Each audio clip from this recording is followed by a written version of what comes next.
Hello guys, कैसे हैं आप सब लोग। मैं हूं आपका दोस्त अरसलान और आप देख रहे हैं मेरा चैनल पिक फ्लिक्स। हाजिर हूं लेवल अप के एपिसोड 44 के साथ। अगर आप मेरे चैनल पर न्यू हैं तो मेरे चैनल को सब्सक्राइब कर दें, वीडियो को लाइक और शेयर कर दें, शुक्रिया। लास्ट टाइम हमने देखा था जिन्हों के फादर उसकी मॉम के साथ बात करते करते बेहोश होकर गिर पड़ते हैं। तो नेक्स्ट सीन फिर से जिन्हों के अपार्टमेंट का होता है। जिन्हों अपनी बहन के रूम में आता है जो कि बड़े ही आराम से सो रही होती है।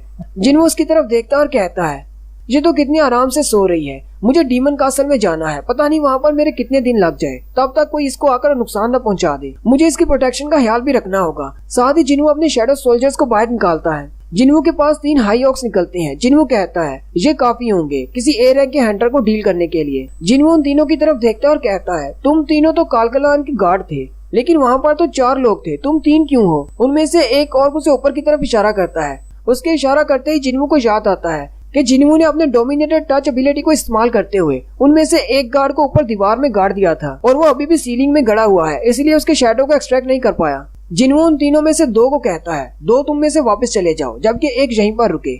जिन्हों उस शैडो से कहता है तुम्हें यहीं पर रहना है और मेरी बहन की हिफाजत करनी है, जब मैं यहाँ पर नहीं हूँगा। वो शैडो वहीं पर गायब हो जाता है। फिर जिन्हों अपनी बिल्डिंग की छत पर चला जाता है और कहता है अब जबकि मेरे पास बहुत सारे शैडो सोल्जर्स हैं, क्यों ना मैं अपने नेबरहुड को भी प्रोटेक्ट करूं। जिन्हों अपने काफी सारे शैडोज को बाहर निकालता है और उनसे कहता है आज के बाद तुम सब लोग इस बिल्डिंग के इर्द गिर्द रहोगे और इस बिल्डिंग को प्रोटेक्ट करोगे। कुछ भी अजीब नजर आए तो उसे पकड़ लेना और एक बात का ध्यान रखना, किसी की भी नजर में मत आना, हमेशा शैडो बनकर रहना। और साथ ही वो सभी वहाँ से गायब हो जाते हैं और पेट्रोलिंग शुरू कर देते हैं। जिन्हों कहता है अगर इस बिल्डिंग में कोई मर्डरर भी आ जाता है, अगर वो एक हाई रैंक का हंटर ना हुआ तो मेरे शैडोज को नहीं हरा पाएगा, मेरे शैडोज सबको सेफ रखेंगे। मुझे तो लगता है कि मैं इस शहर का नया वॉचमैन बन गया हूँ।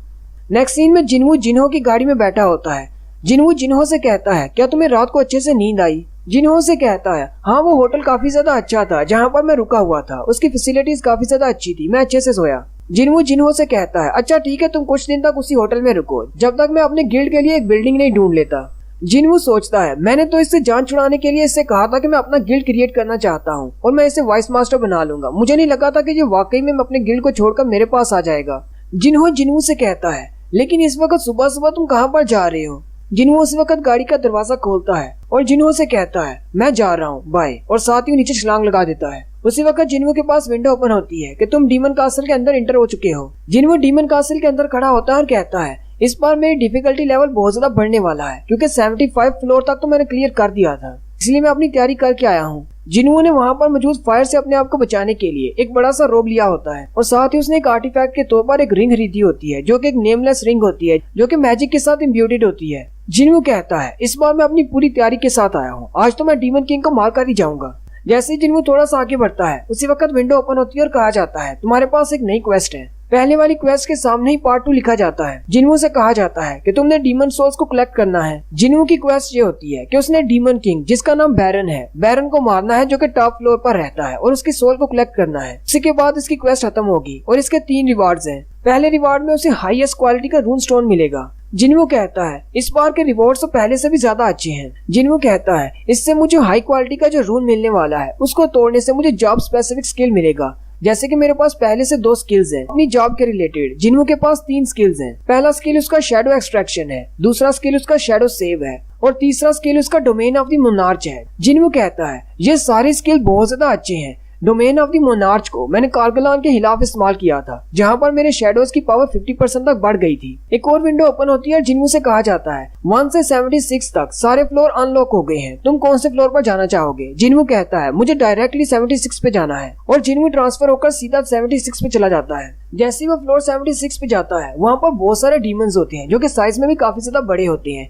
जिन्हों जल्दी से कारगलान यानी टस्क को बाहर निकालता है और उसके हाथ में मैजिकल पावर को डबल करने वाले ऑर्ब को दे देता है, जिसे कारगलान यानी टस्क इस्तेमाल करते हुए अपनी मैजिकल पावर को डबल कर लेता है। टस्क क्योंकि पहले भी बहुत ज्यादा पावरफुल है, उस मैजिकल क्रिस्टल की वजह से उसकी पावर बहुत ज्यादा बढ़ जाती है और वो एक जबरदस्त फायरबॉल शूट करता है जिससे दूर तक जितने भी डीमंस होते हैं वो सारे मारे जाते हैं। जिन्हों कहता है मेरे शैडोज तो काफी ज्यादा पावरफुल है, हालांकि टस्क पहले भी बहुत ज्यादा पावरफुल था लेकिन इस ऑर्ब की वजह से उसकी पावर और भी ज्यादा बढ़ गई है। साथ ही जिन्हों कहता है मेरे इस क्रिस्टल का साइज अपने यूजर के मुताबिक बड़ा भी हो सकता है, ये बात मुझे पहले नहीं पता थी। जिन्हों कहता है अब मैं इस क्रिस्टल को नहीं बेचूंगा, मुझे इसे टस्क के पास ही रहने देना होगा, टस्क इसको बिल्कुल ठीक तरह से इस्तेमाल कर सकता है। साथ ही जिन्हों की स्टैट विंडो दिखाई जाती है।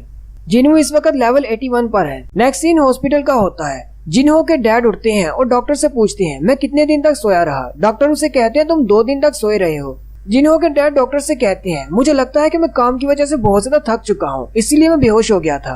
क्या तुम्हें मेरे टेस्ट से पता चला कि मुझे कौन सी बीमारी है? डॉक्टर मिस्टर यूजिन से कहते हैं क्या आपकी फैमिली में कोई हंटर है या फिर आप किसी हंटर के करीब रहते हैं? मिस्टर यूजिन उसे कहते हैं इस बात का हंटर से क्या ताल्लुक है, मेरी बीमारी का हंटर के साथ क्या ताल्लुक? डॉक्टर जिन्वू के डैड से कहते हैं क्या तुमने इस बीमारी का नाम सुना है, इटर्नल स्लम्बर? ये वही बीमारी है जो कि जिन्वू की मॉम को है। और साथ ही फिर से इस बीमारी के बारे में बताया जाता है, एक ऐसी बीमारी जिसमें इंसान सो जाता है और कभी नहीं जागता। ना सिर्फ इंसान सो जाता है बल्कि वो अपनी लाइफ को बहुत ही तेजी से कंज्यूम करता है, यहाँ तक कि वो बहुत जल्दी मर जाता है। अगर उसे एक मशीन के जरिए मैजिकल सपोर्ट न दी जाए तो वो बहुत जल्दी मर जाता है। ये बीमारी डंजन के गेट्स के अपीयर होने के बाद शुरू हुई और इसकी वजह से बहुत सारे ऐसे लोग मारे गए जो कि लाइफ सपोर्ट मशीन को अफोर्ड नहीं कर सकते थे।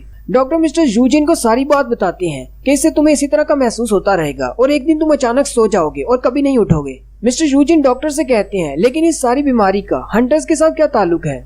डॉक्टर मिस्टर यूजिन से कहते हैं हमने बहुत सारी रिसर्च के बाद ये कंफर्म किया है कि इस बीमारी का ताल्लुक हंटर्स के साथ है, क्योंकि हंटर्स की बॉडी से हमेशा मैजिकल एनर्जी निकलती रहती है। हमारी दुनिया में कुछ आम लोग ऐसे भी हैं जो कि हंटर्स की बॉडी से निकलने वाली मैजिकल एनर्जी को विथस्टैंड नहीं कर सकते और हमें पता चला है कि यह बीमारी इसी वजह से होती है। अगर आपकी फैमिली में कोई हंटर है जिसकी बॉडी से निकलने वाली मैजिकल एनर्जी से आप एक्सपोज होते हो तो आपको ये वाली बीमारी हो सकती है। अगर आपको ये वाली बीमारी की अलामत जाहिर होना शुरू हो गई है तो आपको मॉन्स्टर्स, माना क्रिस्टल्स और हंटर्स से दूर रहना होगा। डॉक्टर मिस्टर यूजिन से पूछते हैं क्या आपकी फैमिली में कोई हंटर है? उसी वक्त मिस्टर यूजिन को अपने बेटे की याद आती है कि वो एक लंबे अरसे से अपने बेटे के साथ रह रहे हैं। डॉक्टर मिस्टर यूजिन से कहते हैं जैसे जैसे टाइम गुजरता जा रहा है और भी ज्यादा हंटर्स निकलते आ रहे हैं, जितने ज्यादा हंटर्स होते जाएंगे उतनी ज्यादा मैजिकल एनर्जी हमारी दुनिया में फैलती जाएगी और ये इटर्नल स्लम्बर, ये बीमारी बहुत ज्यादा फैल जाएगी। मिस्टर यूजिन कहते हैं इसका मतलब मेरी बॉडी इतनी ज्यादा बूढ़ी हो चुकी है कि मैं इस मैजिकल एनर्जी को हैंडल नहीं कर पा रहा, यानी कि मैं इस दुनिया से बहुत ज्यादा पीछे रह गया हूँ। अब ये दुनिया हंटर्स की दुनिया है। साथ ही वो कहते हैं मैं इस बीमारी से हार नहीं मानूंगा, मैं अभी तक हारा नहीं हूँ, ना ही मैं हारूंगा। और उसी वक्त एक और सीन दिखाते हैं जो कि एक जापान के एक छोटे से आइलैंड का होता है। समुद्र को पार करते हुए एक चूंटी जिसके पंख भी हैं, वो पानी में मरे बिना आइलैंड पर पहुंच जाती है और मजे की बात ये वो 2 पैरों पर चल रही होती है। वहीं उस आइलैंड के मेन सिटी का सीन दिखाते हैं जहाँ पर एक हंटर जो कि डी रैंक का हंटर है उसके साथ एक ई रैंक का हंटर होता है, वो दोनों पेट्रोलिंग पर होते हैं। वहीं पर एक बूढ़े अंकल उनसे कहते हैं क्या तुम दोनों पेट्रोलिंग करने के लिए जा रहे हो? हंटर उसे कहता है हाँ हम दोनों पेट्रोलिंग के लिए जा रहे हैं और मेरे साथ आज एक नया लड़का भी है, ये नया हंटर है, ई रैंक का हंटर। हंटर उस नए वाले हंटर से कहता है हमें पता है कि यहाँ पर ज्यादा गेट्स ओपन नहीं होते लेकिन हमें रोजाना पेट्रोलिंग पर जाना पड़ता है, सारे गांव वालों के चेहरे भी याद कर लो, ये बहुत ही अच्छा रहेगा। हम यहाँ पर पेट्रोलिंग इसलिए करते हैं क्योंकि अगर इस आइलैंड पर कहीं पर कोई गेट ओपन हो जाता है तो हम लोग बड़ी मुश्किल में पड़ जाएंगे और अगर हमें ज्यादा लेट पता चलता है कि यहाँ पर कोई गेट ओपन हुआ है और हम सारे आइलैंड वाले मारे जाएंगे। इसलिए हमारा काम ये होता है कि पेट्रोलिंग के दौरान हमने अगर कोई गेट मिलता है तो सबसे पहले एनर्जी सेंसर की मदद से उसको लोकेट करना है। अब क्योंकि हमारे आइलैंड पर कोई भी हंटर एसोसिएशन नहीं है तो हमें दूसरे आइलैंड से अपने लिए हंटर्स मंगवाने पड़ते हैं। क्योंकि ये आइलैंड काफी ज्यादा दूर है इसलिए मदद को यहाँ पर पहुँचने के लिए कम से कम 3 दिन लगेंगे। और अगर मैं दूसरे अल्फाज में कहूँ तो एक हंटर को यहाँ पर पहुँचने के लिए 3 दिन लगते हैं। इसका मतलब हमें पहले 3 दिन के अंदर ही गेट को ढूंढना होगा। अगर हमें गेट का पता नहीं चलता और हम लेट हो जाते हैं तो हंटर यहाँ तक नहीं पहुँच पाएंगे और हम सब लोग मारे जाएंगे। साथ ही वो हंटर उससे कहता है इस पूरे आइलैंड पर सिर्फ 2 ही हंटर हैं, एक मैं जो कि डी रैंक का हंटर हूँ और एक तुम हो जो कि ई रैंक के हंटर हो। वो नए वाला ई रैंक का हंटर सामने की तरफ देखता है तो सामने से वो चूंटी आ रही होती है। वो उससे कहता है सनपाई जरा सामने की तरफ देखो, क्या सामने से कोई इंसान आ रहा है? वो दोनों ही उसे देखकर हैरान हो जाते हैं और कहते हैं अब ये क्या बला है। नेक्स्ट सीन फिर से डीमन कासल का होता है। जिन्वू बहुत सारे डीमंस को मार चुका होता है। जिन्वू कहता है मुझे जितने भी एक्सपीरियंस पॉइंट्स मिलते हैं मैंने उन सबको अपनी इंटेलिजेंस में शामिल कर लिया है, जिसकी वजह से मैं ज्यादा शैडोज को एक्सट्रैक्ट कर सकता हूँ और ज्यादा शैडोज को सेव कर सकता हूँ। जिन्वू अब टोटल 820 शैडोज को एक्सट्रैक्ट कर सकता है जबकि 155 शैडो सोल्जर्स को अपने पास सेव कर सकता है। जिन्वू कहता है अगर मैं इन डीमंस के शैडो को एक्सट्रैक्ट कर पाता ये तो बहुत ज्यादा अच्छा रहता, मेरे पास तो पूरी एक आर्मी होनी थी। जिन्वू अपने सोल्जर्स की तरफ देखता है और कहता है मेरे सोल्जर्स काफी ज्यादा हो चुके हैं, एक ग्रुप में हमारे लिए मूव करना मुश्किल होता जा रहा है, मुझे इन सब को छोटे छोटे ग्रुप्स में तकसीम करना होगा। जिन्वू अपने शैडोज से कहता है मैं तुम्हें 6 टीमों में तकसीम करने वाला हूँ। पहली 3 टीमों को लीड करने वालों में इग्रिस, आयरन और टस्क होंगे, जबकि मॉन्स्टर्स की टीम को टैंक लीड किया करेगा। जबकि हाई ऑक्स की 2 टीमें होंगी, एक टीम ए और एक टीम बी। जिन्हू अपने सोल्जर से कहता है, तुम्हारे लिए मेरे 2 ऑर्डर्स हैं। अपनी टीम के कैप्टन को फॉलो करो और जाकर जितने भी मॉन्स्टर्स मिलते हैं उन सबको मार डालो। और दूसरा ऑर्डर ये है कि अगर तुम्हें एंट्री परमिट मिलता है तो उसे लेकर मेरे पास आ जाओ। और साथ ही उन्हें जाने का ऑर्डर देता है और वो सारे वहाँ से चले जाते हैं। जिन्हू कहता है, मुझे ड्रॉप डाउन आइटम्स को छोड़कर एंट्री परमिट को ढूंढना होगा, क्योंकि मुझे जल्दी से डीमन किंग को खत्म करना है। उसके लिए मुझे टॉप फ्लोर पर पहुंचना होगा।